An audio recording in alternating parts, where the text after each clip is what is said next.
vie de rugby avec My Team Link, animateur de communauté, réducteur d'empreinte carbone. Salut Vincent. Salut Philippe, ça va? Ouais, ça va et toi? Alors, ce soir, c'est un peu particulier pour moi puisque on a quand même des relations qui sont très spéciales et depuis longtemps. Donc, bienvenue dans une vie de rugby, ce rendez-vous qu'on a démarré à la rentrée avec Sud Radio, où on revient sur des carrières atypiques et exceptionnelles de longévité avec les joueurs qui ont marqué le rugby français. Donc, on a eu de grands invités déjà, on a eu de la chance. Et puis, on enchaîne avec toi pour revenir sur une carrière atypique. Alors, je sais pas si c'est le bon terme, mais toi, tu fais partie de ces joueurs qui ont découvert finalement le rugby pro un peu par hasard, pour qui c'était pas une volonté en découvrant ce sport.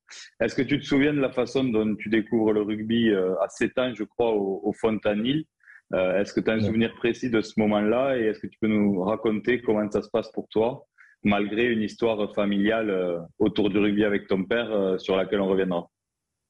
Ouais, alors atypique, je sais pas. En tout cas, c'est vrai que je me projetais pas dans une carrière professionnelle parce que je n'en avais pas les capacités jeunes en fait. Donc je faisais le rugby par plaisir, pour les copains, parce que j'aimais l'ambiance. Mais c'est vrai que c'était pas un projet parce que c'était pas c'était du domaine du rêve, je sais même pas, mais en tout cas c'était vraiment quelque chose qui était comme ça pour le plaisir, sans me projeter vers une carrière pro. Et c'est vrai que à 7-8 ans, ce qui m'a fait essayer le rugby, c'est la découverte d'articles de mon père en fait qui a joué à Grenoble de 76 à 82 et qui voilà, j'ai trouvé des articles de journaux, donc je crois que j'ai eu envie par curiosité de tester le sport. J'étais fier, je lui ai fait un book pour la fête des pères. Et je crois que l'histoire, elle a démarré comme ça, en tombant sur le petit club, voilà, en bas de chez moi, avec des éducateurs qui étaient géniaux, qui s'appelait Max Roy à l'époque. Et puis voilà, qui est parti 1 an après à Grenoble. C'est comme ça que j'ai suivi parce que je considérais que c'était une histoire de relation en fait, de copains. Déjà tôt à 7-8 ans, j'étais rattaché à lui et du coup c'est comme ça que j'ai fini à Grenoble. Mais ça a démarré par une histoire de mimétisme en fait, je crois. Ouais, de mimétisme inconscient, puis on y reviendra tout à l'heure. Le clin d'œil de l'histoire est rigolo parce que et ton père et toi avez fait remonter le FCG en première division à une vingtaine d'années d'intervalle. Donc ça, c'est pour l'histoire. Mais donc tu arrives au FCG, tu es pas du tout dans cette filière de sport-études, de sport de haut niveau, de sélection jeune. Et à quel moment tu te dis que tu t'es fait en tant que joueur et que tu commences à avoir une certaine ambition de faire de ta vie du rugby? Alors, il y a plusieurs, je crois que je me suis fait en tant que joueur tout au long de mes années où j'en avais pas le potentiel, en fait, où j'avais envie de ressembler aux autres, aux joueurs qui étaient plus forts que moi. Donc, j'avais envie de leur ressembler, de travailler plus, mais par plaisir, sans aucune ambition, juste envie de pas être le dernier à être choisi, voilà, le boulet de l'équipe. Donc, j'avais envie, voilà, d'apporter une pierre à l'édifice. Donc, je travaillais pour ça, en fait, mais sans ambition aucune. Et puis, je crois que d'un coup, tout ce travail a été validé par une poussée de croissance. En fait, je crois qu'à 17-18 ans, j'ai commencé à avoir plus de capacités physiques. Je suis rentré au centre de formation. Et puis l'année Rechel, en fait, junior Rechel, a été un véritable révélateur pour moi, où j'ai commencé à marquer beaucoup d'essais, à être un des moteurs de l'équipe à cette époque. Et puis coïncidence, le club descend en Pro D2. Il y avait pas mal d'étrangers à cette époque-là à Grenoble, et du coup, fuite de tous ces étrangers, je suis appelé pour rejoindre l'équipe première. C'est Jacques Delmas qui m'appelle. Autant te dire qu'il connaissait pas mon prénom, mais en tout cas, c'est à la fois un concours de circonstances. Et puis voilà, je crois que c'est tout ce que j'ai travaillé mentalement par plaisir parce que j'avais envie de m'accrocher aux autres, qui fait que ça a payé en fait d'un coup en l'espace de quelques mois. Bon, alors Vincent Clerc, je répète que c'est toi qu'on reçoit ce soir pour les gens qui nous prennent en cours de route. Donc, on vient de parler de cette première période de ta vie et donc de cette découverte de l'équipe 1 au FCG. Puis après, tout s'enchaîne très vite. Donc, tu joues beaucoup. Cette équipe du FCG remonte. Tu découvres en même temps les sélections nationales que tu n'avais pas du tout connues en jeune. Et tu rencontres celui qui deviendra ton et notre pote Greg Lambolet en équipe de France moins de 21 ans pour une Coupe du Monde. Et puis, dans la foulée, tu arrives à Toulouse comme le vrai challenger au milieu de toutes ces stars qui jouait derrière et particulièrement à ton poste. Et tu arrives avec quelles intentions à Toulouse et qu'est-ce que tu ressens en mettant le pied dans ce vestiaire la première fois? En fait, je crois que je me suis construit toujours à base de défis. Alors des défis que je me suis construit moi-même tout au long de ma carrière. Et je crois que c'est ça, quand je pars de Grenoble, c'est à la fois l'envie de pas avoir de regrets, de pas avoir tenté ma chance au Stade Toulousain, et puis le défi de se dire, bah, j'ai rien à perdre, je peux tenter quelque chose. Au pire, ça peut marcher. Je peux jouer à côté de joueurs que j'ai idolâtré pendant des années, que l'année d'avant je regardais en haut de la tribune les Didières jouer contre Grenoble. Donc là, je crois que voilà, c'était le défi de me dire est-ce que tu peux réussir, et du coup je suis arrivé sur la pointe des pieds évidemment, mais avec l'envie de réussir. Et toujours pareil, c'est qu'il faut toujours un peu de chance. C'est qu'il y avait une tournée en équipe de France, donc il y avait pas mal de jours en repos sur le début de l'année, et j'enchaîne les matchs amicaux, je marque des essais, tout le monde n'est pas encore revenu sur le début de la saison, donc je démarre la saison. Et en fait, je crois que ma force, ça a été qu'à chaque fois que j'ai eu une opportunité, que ce soit à Grenoble, que ce soit en sélection jeune ou avec Toulouse, c'est que j'ai su saisir cette chance, ne pas louper les premières fois. Et c'est les joueurs. Alors c'est vrai que Jacques Lambollé a été à fond, puis en équipe première Stade Toulousain, et Michel Marfin, Xavier Garbajosa, Mylène Tamac, etc., Christian Labitte. Et j'ai été accompagné aussi par des joueurs qui m'ont beaucoup apporté quand je suis arrivé au stade. Ouais, alors on a eu un petit bug de réseau, mais on a compris les grandes lignes. Donc ça, c'est ton arrivée au Stade Toulousain. Bon, après, ça se réenchaîne encore très vite en équipe de France.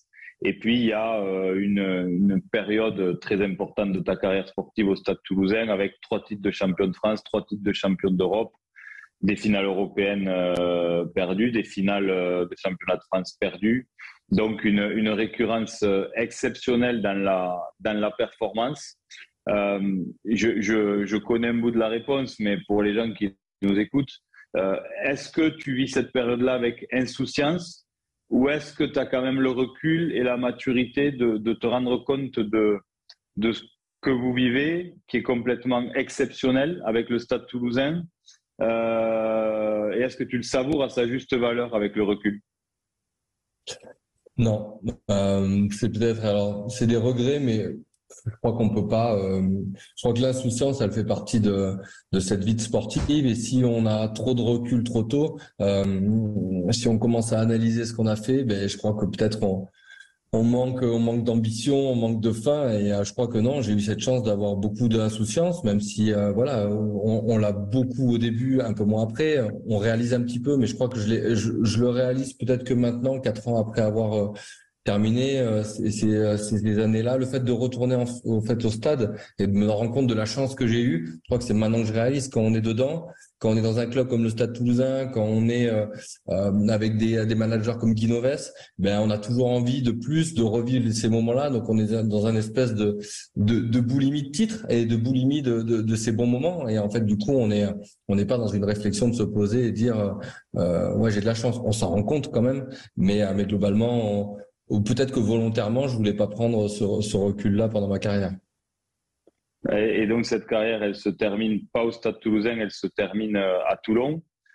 C'est dans ce club qui aura finalement peu marqué ta vie sportive que tu bats ce record d'essai, qui est à la fois anecdotique pour toi, mais à la fois qui est un moyen de rester encore un peu plus dans l'histoire, parce que sans un essai au-delà du chiffre, ça vient valider une longévité et une récurrence dans la performance qui est exceptionnelle. Quel est ton regard justement sur cette fin à Toulon, à la fois peut-être pas celle que tu espérais au départ, mais qui te permet quand même de finir sur une note à la hauteur de la carrière que tu as eue? Il y a 2 choses, effectivement. Le départ du Stade Toulousain a été violent et sûrement pas de la manière dont je l'aurais aimé. Mais encore une fois, ce que j'ai vécu à Toulon a été représentatif de tout ce que j'ai aimé dans ma carrière. C'est une main tendue à un moment donné. C'est encore des rencontres avec des joueurs contre qui beaucoup j'avais joué, que ce soit en équipe de France, Guillaume Garandio, Mathieu Bastaro, Charles Olivon, puis Brian Abana, Manonou, Matt Guito, etc., Drew Mitchell et plein d'autres. Donc, ça a été une expérience humaine très forte. Ça a été une première année très difficile parce que je suis arrivé dans des conditions qui ont fait que je me suis blessé rapidement, mais une deuxième main tendue. Et puis j'ai fini voilà, sur le terrain en marquant des essais et en me faisant plaisir, en prenant du plaisir. Donc finalement, et puis il y a plein de mini-histoires dans une carrière. Quand Hugo Bonneval me donne, parce que c'est un cadeau, le dernier essai, c'est une histoire de copain. C'est l'histoire d'un gamin avec qui j'avais tourné une pub petit sur C'est quoi ton sport. Voilà, il était petit. Et, voilà, je faisais partie des mecs qui l'aimaient bien. Donc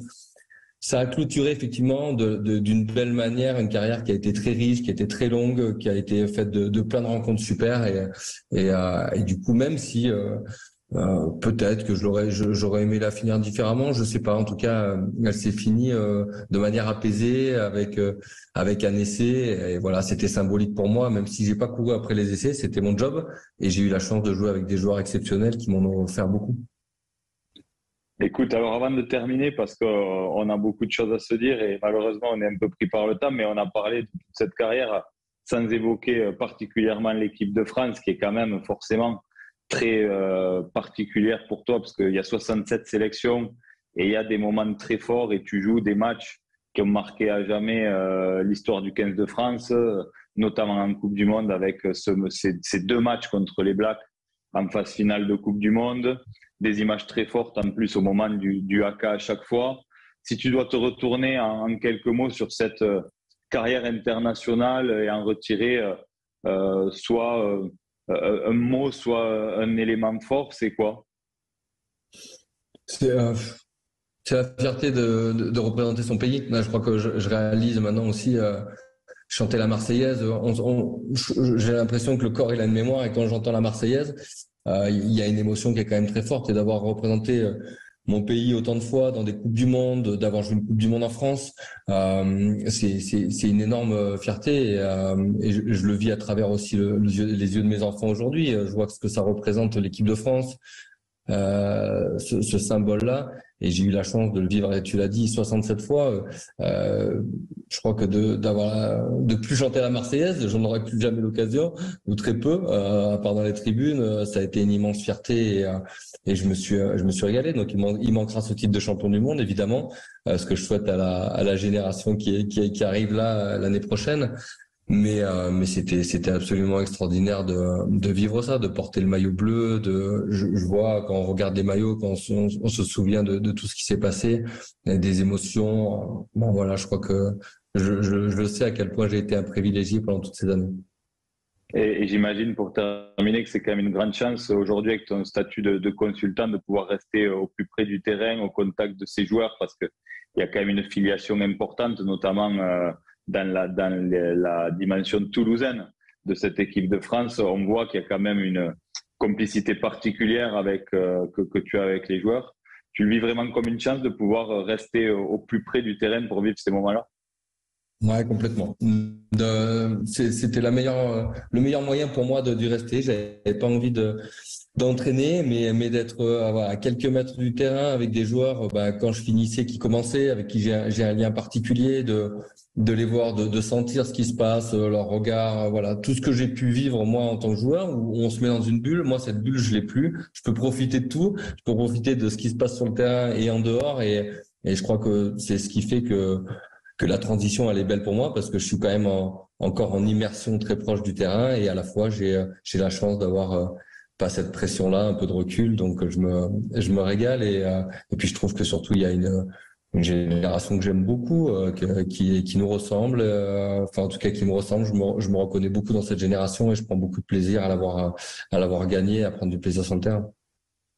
Alors écoute, pour terminer, d'abord je te remercie d'avoir été avec nous. C'était un bon moment. Malgré tous ceux qu'on passe ensemble en privé, c'est une chance de pouvoir en faire profiter les gens qui nous écoutent sur Sud Radio. J'ai entendu le mot plaisir à peu près 30 fois pendant l'échange. Donc, je pense qu'on peut clôturer en disant que ça a quand même été le moteur de ta carrière. Et c'est ce que tu as envie de transmettre aujourd'hui, d'une certaine mesure, que ce soit dans ta dimension aux commentaires, dans ce que tu transmets à ton fils au bord des terrains. Oui, ouais, c'est exactement ça. Et quand on parle de plaisir, c'est pas forcément facile tout le temps. Et j'ai pris du plaisir dans la difficulté, dans relever des défis après des blessures, dans souffrir à l'entraînement. Mais globalement, il faut y trouver son compte, ces leviers de motivation. Mais tout a été globalement un plaisir, même si on sait que c'est pas linéaire et qu'il y a eu des moments difficiles. Mais effectivement, je crois que c'est le mot d'ordre pour avancer et pour bien faire les choses. Écoute, je crois que c'est un très beau mot de la fin. Je te remercie d'avoir été avec nous.